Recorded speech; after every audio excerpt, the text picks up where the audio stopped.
यहाँ पे हमें दिया गया है कि एक स्टूडेंट अपनी मंथली पॉकेट मनी को इस गिवन टेबल के अकॉर्डिंग खर्च करता है। अगर उसकी पॉकेट मनी 1,000 रुपये है तो हमें यहाँ पर जो ये एक्सपेंडिचर है इसको बार ग्राफ पे शो करना है रुपीज़ में। तो देखिए यहाँ पे आइटम्स दिए गए हैं जिन पे उसको खर्च करना है। तो ये है food, entertainment, other expenditure and savings. तो इसका जो एक्सपेंडिचर है ना वो परसेंटेज में दिया गया है, लेकिन इसने क्या बोला है हमें क्वेश्चन में, इसने बोला है कि जो एक्सपेंडिचर है उसको बार ग्राफ पे शो करना है रुपीज़ में। तो इसके लिए हम क्या करेंगे, इसको एक्सपेंडिचर को रुपीज़ में निकाल लेंगे। तो यहाँ पे मैंने पहले ही निकाल लिया है इसको। तो देखिए जो टोटल मनी है ना वो कितनी है, वो है इसकी टोटल पॉकेट मनी 1,000 रुपये। तो 1,000 का जो 40% है वो कैसे निकालेंगे हम, वो निकालेंगे 40/100 मल्टीप्लाई 1000। तो 20 से 20 कैंसिल आउट हो जाएंगी, तो यह आ जाएगा 40 मल्टीप्लाई 10 400। ठीक है, तो 1000 का जो 40% है वो आ जाएगा 400। फूड पे वो खर्च करता है कितना, 400 रुपीज़। इसी तरह से एंटरटेनमेंट पर वो खर्च करेगा यहाँ पे 25 मल्टीप्लाई 10 250। अदर एक्सपेंडिचर है उसके 20 मल्टीप्लाई 10 200। ठीक है, और सेविंग्स कितनी है उसकी, ये है 150 रुपीज़। अब हमें क्या करना है, यहाँ पे जो ये आइटम्स हैं इन्हीं के बारे में बात की जा रही है, इन पे खर्च करता है वो। तो इनको हमें एक्स एक्सिस के अलोंग राइट कर लेना है जो इसके हॉरिजॉन्टल एक्सिस है। ठीक है, तो मैंने यहाँ पे राइट कर लिया है आइटम, और जो यहाँ पे ये एक्सपेंडिचर दिया गया है रुपीज़ में, इसको हम वाई एक्सिस के अलोंग राइट करेंगे जो इसका वर्टिकल एक्सिस है। ठीक है, तो यहाँ पे देखिए इसने दिया हुआ है इनको किस किस के बीच में, 150 और 400 तक दिया हुआ है।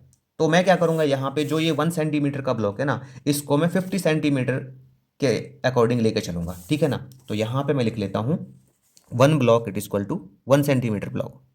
ठीक है, 1 सेंटीमीटर ब्लॉक 50 रुपीज़ के इक्वल है। ठीक है ना, ये 50 रुपीज़ को रिप्रेजेंट करेगा। तो यहाँ पे मैं राइट कर लेता हूँ 50। ठीक है, इसके बाद ये 100, 50-50 का गैप देके चलेंगे। देखिए ये जो गैप है ना ये बराबर होना चाहिए इसमें।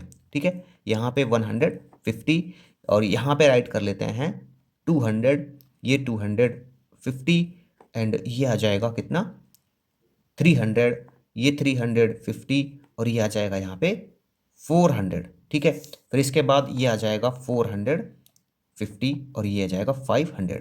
ठीक है, आप कितना भी ले सकते हैं इसको आगे तक। अब देखिए यहाँ पे पहला हमें आइटम दिया गया है कि क्या, फूड, और फूड का हमें दिया गया है 400। तो इसके लिए मैं यहाँ पे 400 देख लेता हूँ कहाँ पे आएगा। तो ये आ गया यहाँ पे 400।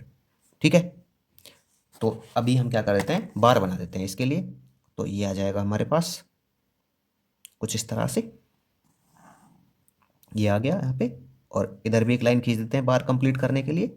ये हो गया हमारा, ऊपर से इसको कवर कर देते हैं। ठीक है, तो ये किसके लिए है, फूड के लिए। तो यहाँ पे मैं राइट कर देता हूँ फूड नीचे। ठीक है ना, फूड।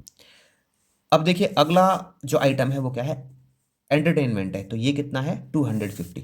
तो मैं यहाँ पे 250 के लिए बना लेता हूँ। तो 250 कहाँ है इसमें, ये रहा 250। तो ये आएगा यहाँ पे। ठीक है, तो खींच लेते हैं लाइन यहाँ पे हम। तो ये आ जाएगा कुछ इस तरह से, एक लाइन और खींच लेते हैं और यहाँ पे। ठीक है, तो यहाँ पे मैं राइट कर देता हूँ किसके लिए है ये, एंटरटेनमेंट के लिए। ठीक है, शॉर्ट में राइट करता हूँ मैं यहाँ पे ENT। अभी यहाँ पे जो अगला आइटम है वो है अदर एक्सपेंडिचर। तो वो क्या है, वो है यहाँ पे 200 रुपीज़ में। कितना है ये 200। तो 200 देखते हैं इसमें कहाँ पे, ये है यहाँ पे। तो यहाँ पे इसकी लाइन खींच लेते हैं एक। तो पहले यहाँ पे खींच लेते हैं, फिर हम यहाँ पे खींच लेते हैं इसकी लाइन, और ये कंप्लीट करते हैं इसको। तो ये किसके लिए यहाँ पे, अदर एक्सपेंडिचर। ठीक है ना, तो यहाँ पे राइट कर लेता हूँ मैं अदर एक्सपेंडिचर। अगला है इसका सेविंग्स। तो सेविंग कितनी है इसकी, 150 रुपीज़ है। तो मैं यहाँ पे 150 देखता हूँ कहाँ पे, तो ये इधर है 150। इसको कंप्लीट कर लेते हैं, यहाँ पे लाइन खींच लेते हैं इसकी। एक तो ये लाइन आएगी यहाँ पे, और एक आएगी यहाँ पे ये लाइन। ठीक है, कंप्लीट करते हैं इसको, यहाँ पे राइट कर देते हैं इसकी सेविंग्स। तो इस तरह से जो उसका मंथली एक्सपेंडिचर है रुपीज़ में, वो हम बार ग्राफ पे शो कर देंगे।